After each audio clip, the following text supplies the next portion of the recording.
Salut les copains. Bienvenue dans cette nouvelle vidéo.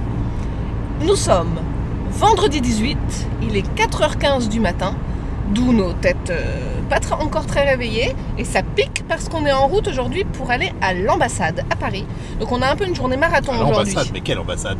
À l'ambassade des États-Unis, car on va demander les visas. On aura l'occasion de vous expliquer tout ça au cours de la journée. Il y a un peu une légende urbaine qui est très effrayante concernant les visas, où on se dit que vaut mieux pas essayer parce que si on a un refus, on ne pourra pas du tout y aller, on n'aura même pas l'ESTA pour aller 3 mois aux États-Unis.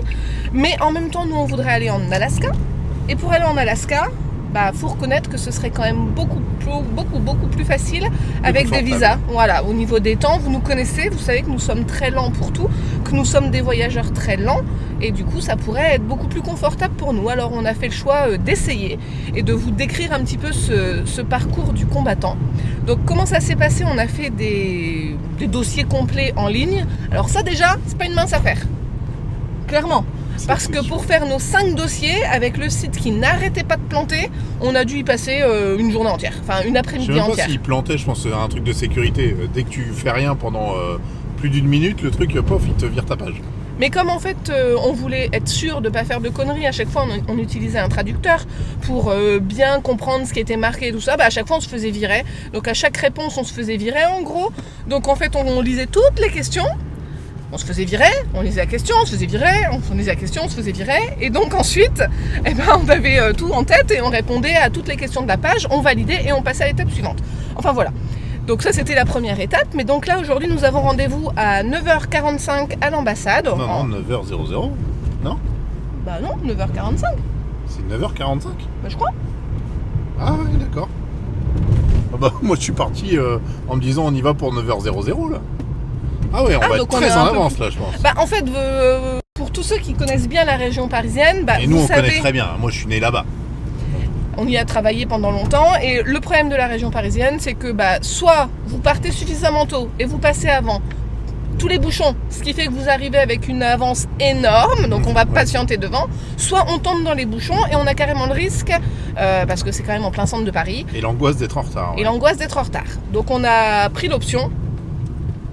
Oui, il commence à faire chaud. On a pris l'option de partir très en avance pour ne pas rater ce rendez-vous en fait. Voilà. Départ 4h15 du Nord. Les enfants, ça va? Oui, ça va. Petite couverture. Moi, je dors sur sauna. Tu dors sur sauna? T'as bien raison, reposez-vous. Ouais, il va y avoir une petite prolongation de la nuit dans la voiture quand même pour vous là. Ouh là là, sauna, c'est dur. Du coup c'est parti, on vous emmène dans cette journée parce qu'on fait 2 choses. Donc le rendez-vous à l'ambassade et ensuite on va au centre de vaccination Air France. On en profite, on est tous à Paris, pour checker un petit peu par rapport aux vaccins. Nous on avait déjà fait pas mal de vaccins avant notre premier départ. Donc on va aller checker un petit peu tout ça parce que je sais pas si on est encore... Voilà, il y a peut-être des rappels à faire ou pas. Enfin, on va voir avec... on a un rendez-vous familial, c'est pour ça qu'on y va tous les 5. Parce qu'au final, sachez que les enfants de moins de 14 ans n'ont pas besoin de faire l'entretien à l'ambassade. Mais bon, on y va aussi pour les vaccins. C'est parti pour cette journée marathon. Une route de nuit pour commencer.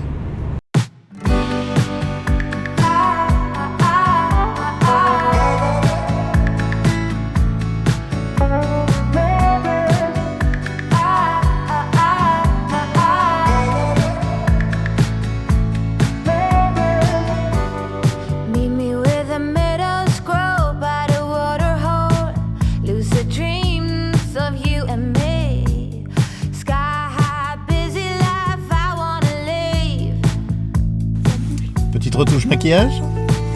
C'est pas retouche, c'est ravalement complet. Ravalement de façade. Bon voilà, comme prévu, on est arrivé à Paris, très en avance. On a mis un peu plus de 2h30 pour venir, donc c'est le temps tout à fait normal quand il n'y a pas de bouchon pour venir à Paris depuis chez nous. Alors ça commençait déjà à être un peu chargé. Ça commençait à être très chargé, mais ça roulait très bien. Pas de bouchon, voilà, donc tout le monde est réveillé les loulous? Oui. Vous avez dormi un petit peu? Toute la route? Un peu à la fin. Eh ben oui, vous m'avez tous abandonné. Bon, toi, t'es resté un petit peu, mais... Ouais, j'avais les yeux fermés, mais j'ai pas vraiment réussi à dormir, en fait. Là, il est 7h moins 10. Maintenant, on a repéré un petit salon de thé pâtisserie. Bon, je pense qu'on va aller prendre un petit déj là-bas, tranquille. On est garé rue Saint-Honoré, qui est vraiment pas loin de la place de la Concorde et de l'ambassade des États-Unis. Bon, et ben je viens de payer le parking, 24 € jusqu'à midi. C'est un investissement de venir sur Paris quand même. Hein. Oui, de toute façon, il n'y a pas trop de différence, en fait, je crois, entre les parkings souterrains et Voilà. rester garé en surface. Garé dans la rue, 24 € jusqu'à midi. Voilà, il est 7h. On va pouvoir aller au salon de thé, il ouvre à 7h. On va pouvoir y aller. Je voulais revenir sur ce que j'ai dit tout à l'heure parce que je crois que j'ai pas été ultra claire. Je l'ai même pas été du tout en fait. Quand j'ai abordé le fait que obtenir un visa pour les États-Unis c'était quelque chose de difficile selon une légende urbaine. En fait, je vais revenir sur ça, ce que j'ai dit là, parce que en fait le voyage nous a appris quelque chose, c'est que parfois il ne faut pas forcément toujours se fier à ce qui est colporté sur les blogs ou les... Enfin, pas les blogs, plutôt les forums. Sur les forums. Oui, surtout les forums. En général, il y a toujours quelqu'un qui connaît quelqu'un qui lui a dit qu'il y avait tel problème pour les visas ou tel problème pour passer la frontière ou que pour relancer un délai aux États-Unis, ça ne pouvait pas être un pays limitrophe. Enfin, ce genre de choses. Et le voyage nous a appris que ces informations ne sont pas toujours avérées. Non, on préfère toujours vérifier par nous-mêmes ces choses-là. Donc voilà, il est vrai que nous aussi, nous avons cru pendant longtemps, on s'est méfié de cette légende en tout cas, et on s'est dit, on préférait voyager juste avec notre I-96W, ce qui est la même chose que l'ESTA. Mais l'ESTA, c'est pour quand on arrive par voie aérienne ouais. Et l'autre, c'est pour voie terrestre, en fait, parce qu'on arrive en général au Canada, nous, enfin, en tout cas, c'est comme ça qu'on avait fait. Mais voilà, là, on s'est dit qu'on a fait nos calculs et on s'est vraiment dit qu'aller au bout de l'Alaska, repasser par le Canada et re-rentrer aux États-Unis pour ensuite aller au Mexique, Il y a c'était chaud. beaucoup de milliers de kilomètres. C'était vraiment chaud à faire. Et on n'aime pas rouler vite. En 90 jours, ce qui nous est donné si on n'a pas de visa. Donc après une grande réflexion et un peu de crainte, on vous l'avoue aussi, mais on s'est dit, mince, pourquoi en fait on aurait un refus? Alors peut-être qu'on en aura un, et ça on vous le dira. Ça on vous le dira au moment venu, mais c'est vrai qu'on prend le risque. Voilà, clairement on prend le risque d'obtenir ces visas qu'on appelle visa B2. Je ne sais pas s'il s'appelle exactement encore comme ça, parce que le formulaire ne porte plus le même nom. Non, c'est marqué DS 160. DS 160 maintenant, qui est un visa qui nous permettrait d'avoir 6 mois par an pendant 10 ans. C'est ça. Ce qui est assez énorme pour nous au niveau des visites qu'on pourrait faire, etc. Donc il faut aussi préciser que ça fait pas longtemps qu'on peut de nouveau obtenir ces visas. Oui, parce qu'avec la période Covid, il y a eu des... Voilà, ça fait 2 ans que les visas n'étaient plus accordés aux étrangers. Donc voilà, on tente le coup, on prend le risque. Et puis si on est refusé, on reverra nos plans. Et ça nous ferait bien... ça nous embêterait bien. Hein, oui, c'est sûr. Mais voilà, en même temps, on se dit pourquoi on serait refusé. Et pourquoi pas, voilà. Je sais pas, on verra bien. Pourquoi on pourrait pas les avoir, voilà. Donc on a tout fait en ligne. Effectivement, tu avais parlé tout à l'heure des formulaires à remplir en ligne, exact. Qui était un gros boulot qu'on a fait tous les deux en prenant des notes. Enfin, il faut vraiment préparer son truc. C'est vraiment assez complexe quand même. C'est pas super simple. Non, parce qu'il y a une vraie enquête en fait. Ils nous demandent absolument un peu toute notre vie, tous nos réseaux sociaux, tous nos numéros de téléphone, nos boîtes mail, nos machins. Enfin, tout va vraiment être étudié. Donc après, on verra quoi. Et suite à ça, donc c'est pas gratuit non plus ces visas. Nous avons payé les visas avant même d'avoir l'entretien à l'ambassade pour aujourd'hui. C'est-à-dire qu'on paye les visas et que si l'entretien nous dit non, c'est refusé, en fait, on les aura déjà payés quand même. C'est ça la loose. C'est ça la loose. Petite précision, après avoir rempli le dossier, il nous a fallu, je ne sais plus, une quinzaine de jours pour réussir à trouver une disponibilité sur le site internet où on a pu choisir une date pour venir ici à Paris. Et ça, c'était il y a 2 mois. Exactement. Donc voilà, ça vous donne un petit peu des délais comme ça. Voilà, il faut se préparer à l'avance. Ouais, il faut s'y prendre à l'avance en fait. Voilà. Bon, on va prendre un petit déj et puis après ambassade. Allez, go. Meet me with a meadow scroll by the water hole. Lucid dreams of you and me. Sky high, busy life, I wanna live. Bon, je suis obligé de filmer tout de suite. Je voulais attendre les chocolats chauds. Mais vous êtes en train de tout dévorer là, les viennoiseries. C'est quoi ça? Une boîte de Il y a des miettes partout. Ah, bravo. Ça vous a donné faim, la route, de rester éveillé, tout ça? Bah en fait ça fait longtemps qu'on est réveillé du coup et sans rien dans le ventre. Non mais réveillé? Ah ouais. Qui était réveillé là depuis 4h15? Je t'ai proposé de conduire, t'as pas voulu. Bon bah bon petit déj. Nathéo dit qu'il a pratiquement pas dormi. Il dit qu'il s'est endormi et qu'après il s'est réveillé à Paris mais il a quasi pas dormi. Ouais, bon, 2h15 quoi le loup. En fait, Pas dès le début. Pas dès le Bah, début. moi non plus. t'as regardé un peu la route au début? Ouais, j'ai essayé de m'endormir, j'y arrive. Je pense que ça paraissait limite. Bon, on va être bien là. On a une petite salle au fond du salon de thé. On ne voit pas. Non. Et on n'a pas le micro. Non, on n'a pas le micro. J'espère qu'on nous entendra bien. J'ai On a pas pris le préféré- micro, j'ai pas pris le trépied pour pas aller à l'ambassade avec ça dans les poches. Parce que déjà c'était précisé que juste les téléphones étaient tolérés. les tolérés, ils sont mis dans des boîtes. Ils hein, sont à mis dans l'entrée. des boîtes qu'il fallait pas venir avec un ordinateur, pas tout ça. Donc on s'est dit si on vient avec le micro et tout, c'est. Voilà, on va pas risquer quoi que ce soit. Donc là on a juste nos On n'a pas le téléphones. micro. On est dans une petite salle au fond, super sympa. La petite dame nous a installés confortablement, donc on est bien. On va pouvoir attendre les 2 heures ici. Des bons chocolats chauds. Mais on a déjà tout mangé. Et un beau cappuccino. Maman. Je vais mettre de la même couleur que toi. 9h05, ça y est, On est parti. on est parti. En route vers l'ambassade, on a 5-7 minutes à pied. Et on a abandonné nos enfants.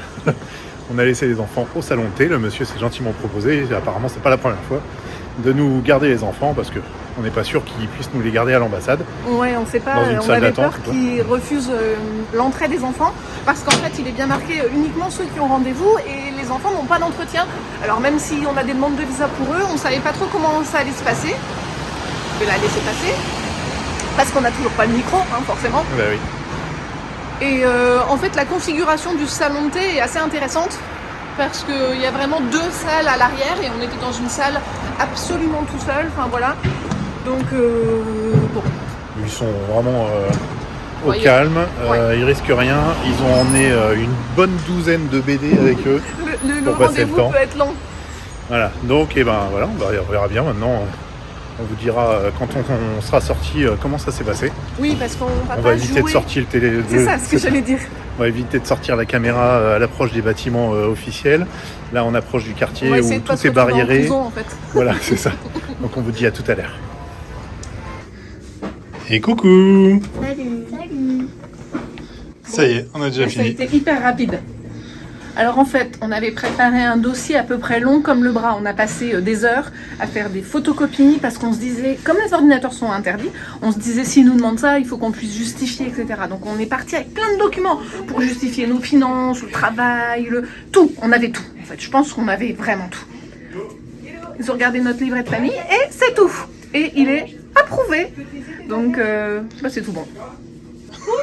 Ça a été les loulous? Bon, on va aller se promener dans le jardin des Tuileries, ça vous dit? C'est quoi? Eh ben, c'est un grand parc devant la place de la Concorde.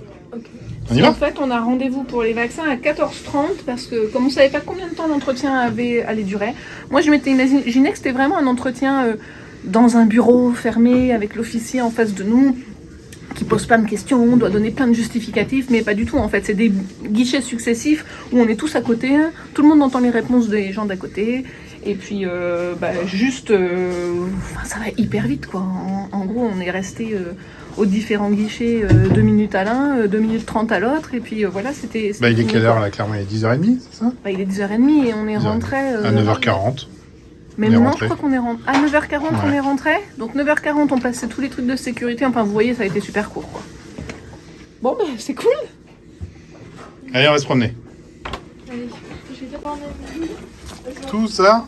On avait... Enfin, ils, parce qu'ils ont fait leur sac tout seuls, mais ils avaient vu large.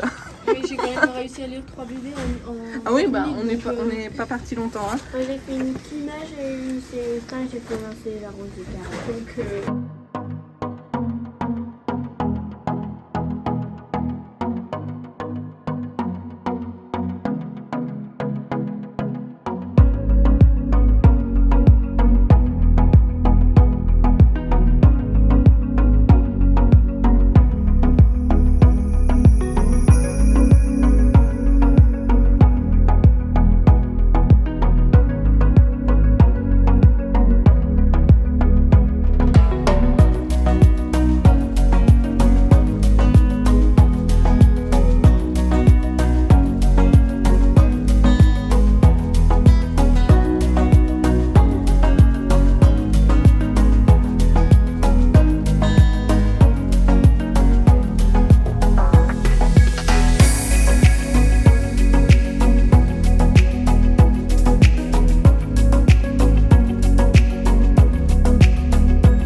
savez ce qu'on dit ? Une bonne nouvelle n'arrive jamais seule. Ce qu'il faut que je vous raconte, on n'a pas du tout partagé ça parce qu'hier j'en étais pas capable. Hier on a reçu un courrier en lettre commandée, en lettre commandée avec accusé réception des douanes pour nous dire que suite au retour de notre véhicule, on devait 52 800 €. Voilà, un courrier qui disait qu'on avait réimporté notre véhicule en septembre 2020, date à laquelle le camion est revenu au port du Havre. Et 18 mois plus tard, on nous demande de payer une somme de 52 800 € parce qu'on a revendu le camion moins d'un an après son retour. Autant vous dire que sur le coup, on était complètement abattus. Enfin, on s'est dit, mais comment c'est possible ? Alors, on se disait en même temps qu'il devait forcément y avoir une erreur, que c'était pas possible, mais en même temps, on connaît la France aussi, et on sait que parfois il y a des procédures qui sont pas toujours hyper logiques. Et au fond de moi, j'avais vraiment peur qu'on nous demande cette somme parce que ça voulait dire que c'était la fin de tout en fait, parce que c'est nos économies pour repartir. Et voilà, et ça fait flipper. Et puis tout de suite on a peur quoi, c'est les douanes. Et on se dit c'est le pot de terre contre le pot de fer. Franchement, ça va être difficile. David contre Goliath. Te moque pas de moi. Ok, j'arrête. J'aime bien les expressions, ça y va là. J'arrête mes expressions de vieille alors. Non mais franchement ça fait toujours un petit peu peur. Donc, beaucoup peur même. Ouais, j'ai pleuré, je me suis dit mais ça y est c'est peut-être la fin, on repart plus. Clairement, si on doit payer une somme de 52 000 € pour un camion français qui est revenu en France, déjà on n'y comprend rien, mais clairement tout était fini quoi. Mais en fait ça, on n'avait pas compris déjà quand on l'a récupéré au Havre, on n'avait pas compris pourquoi c'était si compliqué, pourquoi ils nous demandaient un dédouanement, pourquoi on a dû faire un inventaire, pourquoi tout ça. Pourquoi ils nous demandaient un justificatif d'export. On n'a jamais exporté notre camion, on lui avait juste fait traverser l'Atlantique. En long, en large et en travers à l'agent des douanes qu'on avait au retour. On lui a fait des mails et heureusement on a tout gardé, et ça on a tout. On a encore tous les mails où on lui expliquait que notre véhicule, il était à nous depuis 2017. On l'avait acheté en 2017, qu'on est parti avec, qu'on n'était pas expatriés. De notre camion d'expédition, de Nestaman. Oui, pardon, c'est logique pour nous. On avait tout expliqué. Et là, on est tombé sur quelqu'un qui nous a, suite à notre mail, qui nous a rappelé là à l'instant. On a fait un mail hier soir, très tard, pour absolument qu'elle puisse l'avoir ce matin, vendredi. Et qu'on puisse avoir une réponse dans la journée avant le week-end, parce que sinon, je sais pas comment on aurait passé le week-end, dans quel état d'esprit. C'est quand même très inquiétant, voilà, ça fait quand même flipper. Et là, on a eu un appel téléphonique sur le retour du jardin des Tuileries, là, de cet agent des douanes. Tu trembles ? Ouais, oui, pardon. C'est la vieillesse. Qu'est-ce qui t'arrive ? La caméra Pardon. Donc, sur le retour du jardin des Tuileries, là, on a eu un appel de l'agent des douanes qui s'occupe de notre dossier et qui nous avait envoyé ce courrier. Parce qu'elle n'avait pas les bonnes informations, elle n'avait pas les bonnes infos à la base. Et du coup, pour elle, on devait payer cette somme. Et donc, avec les infos qu'on lui a données. Vas-y. Et donc là, avec les infos qu'on lui a données et toutes les preuves qu'on avait, en fait, notre première impression était la bonne. On est tombé sur une quiche lors de notre tour. Non mais, on peut le dire. Appelons un chat un chat. Même elle l'a insinué, elle a dit qu'ils ne travaillaient plus dans leur service. Dans leur service. Voilà, donc, on était bien tombés apparemment. En plus, le dossier n'était pas complet, il n'y a plus aucune trace de nos échanges et de tous nos justificatifs. Donc, elle explique encore pourquoi ils n'avaient pas les bonnes infos, parce qu'ils n'en avaient pas en fait. D'ailleurs, pour rappeler, le jour où on est allé rechercher Nestaman au port du Havre, donc Tom avait pu rentrer tout seul, moi j'étais restée à l'extérieur, il nous avait donné rendez-vous le monsieur. Ouais. Tom arrive, on nous dit, il n'est pas là. Il n'est pas là aujourd'hui, il a posé congé. Et personne n'avait notre dossier. Et donc c'était une collègue gentille qui était partie chercher le dossier dans son bureau et heureusement elle l'avait trouvé. Bon, elle n'avait pas tout réétudié, elle avait juste pris la continuité de ce qu'il avait fait. Mais voilà, on avait déjà un peu vu l'état d'esprit, la façon de travailler de ce monsieur. Et là, la personne qu'on a eu au fil nous dit mais c'est pas du tout la bonne procédure qui a été faite à votre retour. Donc en fait, bien sûr que vous aviez le droit de vendre votre camion qui est à vous. Voilà, il a fait n'importe quoi, mais en tout cas, ça nous a valu un gros stress. Gros stress. Et hier, c'était l'anniversaire de ma mère. Du coup... on n'était pas dans un état d'esprit super festif. J'avais les yeux tout rouges parce qu'en fait, notre courrier arrive chez mes parents. Ce genre de courrier officiel, etc. Et du coup, en arrivant pour son anniversaire, pour la fête, on ouvre ça et on voit le truc. Je dis, mais qu'est-ce que c'est que ça, c'est pas possible. J'avais les yeux tout rouges et tout. Ouais, j'avais du mal à consoler Alison et à lui dire que ça irait parce qu'il n'y avait pas de raison, etc. Moi, j'y croyais, mais en même temps, je craignais quand même qu'elle... Voilà. Moi, j'étais entre les deux parce que je sais que parfois... il y a des l'administration française peut avoir procédures qui sont compliquées. Ouais. Et c'est pas toujours évident d'avoir gain de cause quand on se heurte à une administration ou un... Enfin, je sais pas, je m'étais imaginé ça en fait, voilà. Bon, tout est-il, c'est que deuxième bonne nouvelle de la journée, nous n'avons plus 52 800 € à payer aux douanes françaises. Ça veut dire que notre visa va servir à quelque chose. Voilà, parce que qu'on va sinon le pouvoir visa partir. américain n'aurait servi à rien, on n'aurait pas pu partir, Bah clairement. non, c'était la fin. C'était la fin, on aurait dû reprendre le nos stress. Voilà, bon bref. C'est terminé, on a nos visas américains, nous n'avons plus cette dette en quelque sorte à payer qu'on a reçue hier, mais aujourd'hui on l'a déjà plus, ça c'est cool. Le dossier est clos aux douanes, c'est une super nouvelle. Donc c'est une super journée en fait. Ouais. Bon bah ce sera McDo à midi, parce que franchement deuxième parking qu'on vient de payer à 25 € les 3 heures. Bon, on va limiter les frais là, alors McDo au moins c'est pas trop cher. Et puis en fait, le centre de vaccination est Juste à côté, à 10 mètres, donc on peut manger tranquillement et puis y aller après. Voilà. Alors, on mange pas toujours des bons trucs, on peut pas toujours aller au restaurant, Si, c'est bon. manger des bons petits plats, etc. Un Au McDo c'est moins, bien. le prix du Happy Meal, il est fixe, quoi. C'est ça. C'est moins cher qu'un resto. Et qui c'est qui s'est taché tout plein? En plus, avec ton tableau. Vas-y, montre-nous un peu. Ouais. Eh ben. Bravo.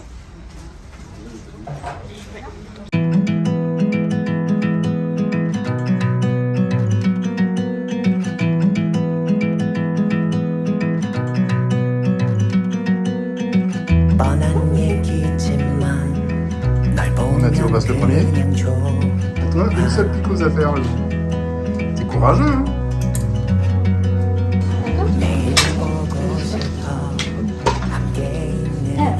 Tu peux souffler. Souffle fort. Bravo, super. Ça va? J'ai presque rien senti. Bravo. C'était rapide, non? Voilà, super.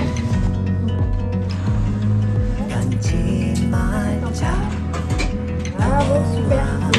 Ça va? C'était Bravo. On fait des films à chaque fois plutôt au voyage, c'est ça? C'est chouette.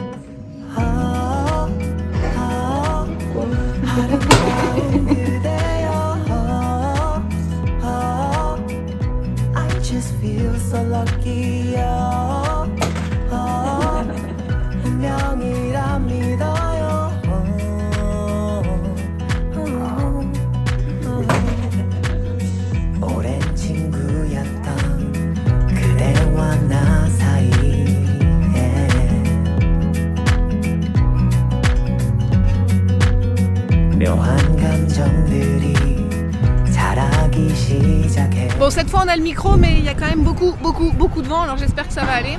On s'interroge. Notre première idée, forcément, c'est de prendre les escaliers, parce qu'on préfère, il y a moins de monde, c'est un peu moins cher. Mais Tom va un peu mieux depuis quelques jours, parce qu'il marche presque normalement. La question est, est-ce raisonnable? Est-ce raisonnable de faire, parce qu'on voudrait monter tout en haut tant qu'à faire? Parce qu'après toutes ces fois où on vient à Paris, et à chaque fois les enfants disent « Ah, on monte sur la Tour Eiffel ». Et du coup là on s'est dit c'est une super journée d'hiver, là, il fait super beau. Est-ce que c'est pas l'occasion ou jamais, ou en tout cas avant plusieurs années? Et puis ils viennent de se faire monter. picouser. Alors je sais pas si on nous entend bien. Alors du coup j'expliquerai pour les vaccins après.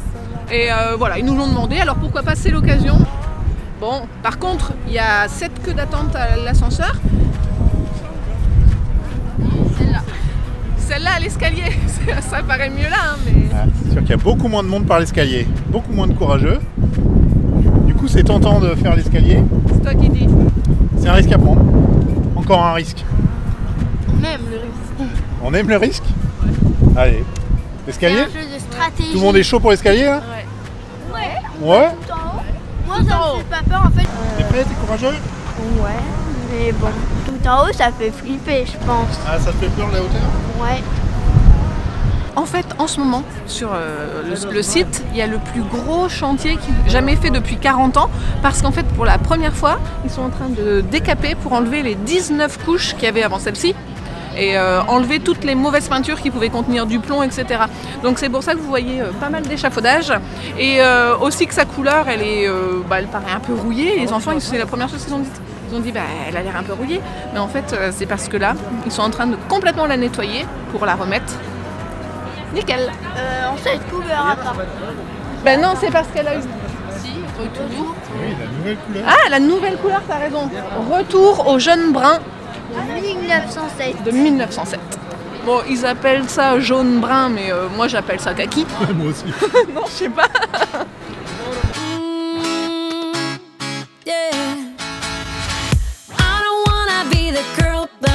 Alors c'est parti en fait pour 674 marches jusqu'au 2e étage. Parce qu'en fait entre le 2e étage et le sommet, on est obligé de prendre l'ascenseur. Et Donc oui, on a pris le combo. voilà, escalier plus ascenseur. On va tout en haut, quitte à venir à la Tour Eiffel, autant monter tout en haut, non? Bah oui.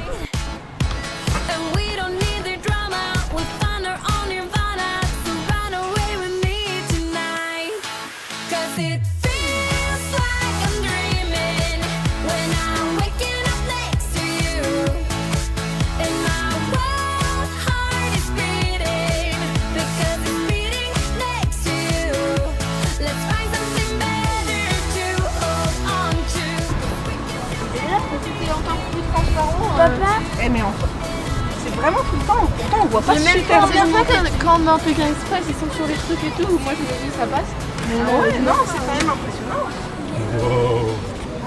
Papa, Et après un petit tour d'horizon au premier, on monte au 2e. encore plus flippant. Mais là ça va, c'est pas trop Regarde, impressionnant. on voit l'ascenseur juste devant.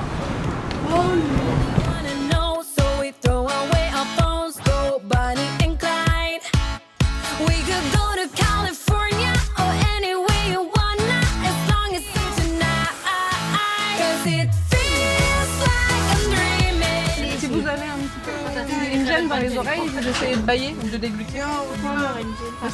Parce qu'on monte un peu vite.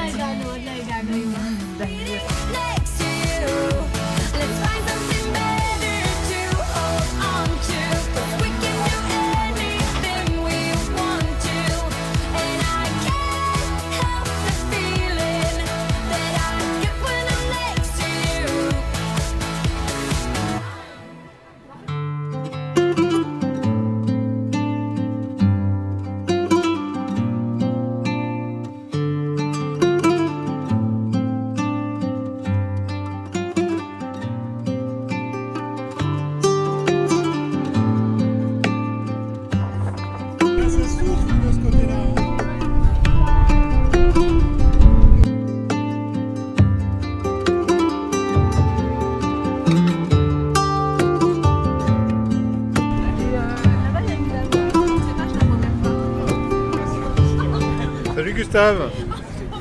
Et Thomas Edison. Merci pour cette information. C'est marqué sur la pancarte. Ben, ça représente une scène en fait. Du coup, ça je le savais pas, qui s'était réellement aménagé au sommet de la tour. Bah, un petit appartement quoi. Je crois qu'il a pas peur du vide. Maman, Tu veux te coincer la tête ou quoi? faire ça puis de la ressortir. T'as pas peur du vide?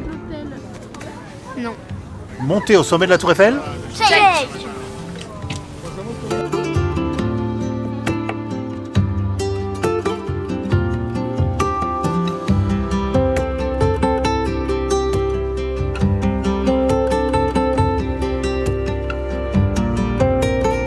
Il y a deux statues de la liberté, une là, une là.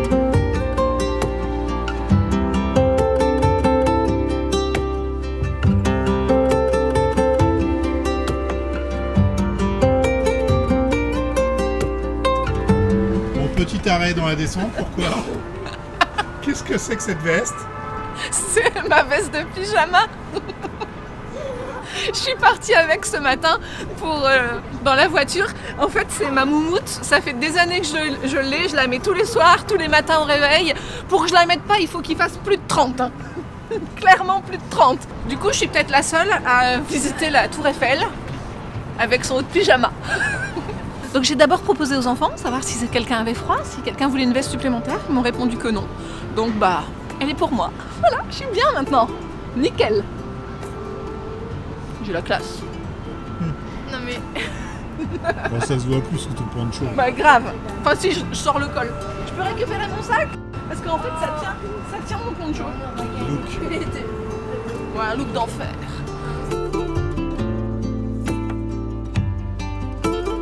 En fait, je trouve ça tellement plus sympa par les escaliers. On a vraiment le temps de regarder la structure, de regarder le paysage doucement. Et en plus, quand on prend le combo pour aller jusqu'au 3e étage, en fait, l'ascenseur, on le prend une fois déjà. Donc finalement, on n'est pas privé de cette expérience d'ascenseur. Donc je trouve que c'est vraiment le meilleur combo. Et franchement, c'est vraiment pas physique. Bon, alors je dis pas à quelqu'un qui aurait des gros problèmes, genoux, chevilles, enfin voilà, peut-être pas. Mais sinon, ça vaut le coup. Enfin, c'est mon avis personnel. Mais c'est déloyal de faire ça. Vous vous tapez sur la piqûre là, sur le bras, on commence à avoir mal tous.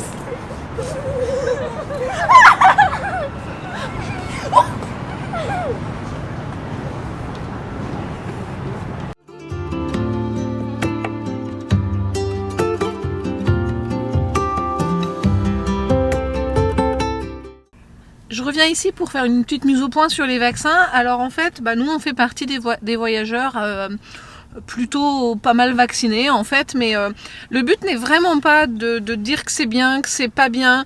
Le but n'est pas non plus de lancer ici une polémique. En fait, je pense que les vaccins, ça doit vraiment être personnel. C'est à chaque famille qui part en voyage d'étudier, de bien étudier, de se renseigner. Les centres de vaccination comme celui d'Air France ou comme Pasteur ou comme celui d'Orly proposent des consultations pour les voyageurs. Donc on voit un médecin qui nous explique comment ça se passe pour la rage, pour ceci, quels sont les délais en cas de morsure, de léchouille, de griffure, enfin voilà, ils expliquent absolument tout. Et je pense qu'après, une fois qu'on a toutes ces bonnes informations, on est en mesure de prendre ses propres décisions pour soi-même, pour sa famille. Mais aussi, je pense qu'il est aussi important de penser dans quel pays on va et est-ce qu'on est susceptible de leur amener une maladie en fait. Donc voilà, donc nous en l'occurrence on a juste refait un seul vaccin pour repartir un rappel d'un vaccin qu'on avait déjà fait il y a longtemps. C'était même pas pour notre voyage là. Non, c'était pour le Cambodge. C'était pour le Cambodge, on l'avait déjà fait pour le Cambodge, du coup il était toujours valide quand on est parti en 2018 et là on a fait un rappel. Donc voilà, juste la petite précision. Donc je préfère vraiment pas intervenir, donner des prix, etc. Si, par contre, ce que je peux vous dire, c'est qu'il peut être très intéressant de comparer les tarifs entre les centres de vaccination si vous en avez plusieurs à proximité de chez vous, parce que réellement ça peut coûter un bras si vous faites beaucoup de vaccins. Et surtout, il peut y avoir des différences mais énormes, du genre au moins 30 ou 40 euros de différence pour le même vaccin. Alors quand on est une famille et qu'on est par exemple 5 à se faire vacciner, ça fait une différence et que c'est un vaccin ici. Où il y a plusieurs doses. Et que c'est un vaccin avec plusieurs doses par exemple. Bon, voilà, n'hésitez pas à regarder un petit peu parce que ça peut valoir le coup. Voilà pour la petite précision vaccin. Voilà. Je crois que c'est tout. On clôture la vidéo, non? Tu te moques de moi, toi là-bas? C'est lui. C'est toi qui as dit voilà. Vas-y, moque-toi de moi. Bravo. Bravo. Et ça te fait marrer. Il a une grande gamelle, le petit dernier. Ouais. Vous vous rendez peut-être pas trop compte parce que là, on les filme pas énormément. Mais une fois qu'on sera reparti en voyage, ils seront forcément plus sur les vidéos, les randonnées, etc. Et il a pris une grande bouche. Ça te fait marrer? Bon sur ce, c'est la fin de cette petite escapade parisienne. On en a bien profité. Très très bonne journée pour le coup. Hein. Ouais, beaucoup de points positifs, une super balade. On a vraiment bien fait d'écouter les enfants qui nous ont relancés sur la Tour Eiffel là. La journée, je pense, était parfaite et il n'y avait pas trop de monde. En tout cas, là, on a un peu patienté pour regarder le coucher du soleil, comme vous avez pu le voir, du haut de la Tour Eiffel. Et du coup, on est redescendu. Là, il n'y avait plus personne au deuxième étage. Enfin, vraiment, c'était magnifique, très agréable, très apaisant. Et maintenant, il est déjà 20h. On va se remettre en route vers le nord parce que on est quand même debout depuis 3h30 du matin. Ouais. Ça fait une bonne journée bien exploitée, ça. Hein, ouais. Voilà les copains, on vous dit à la semaine prochaine, j'espère, pour une belle vidéo sur le DEF pour l'aménagement. Bye bye. Ciao. Be free.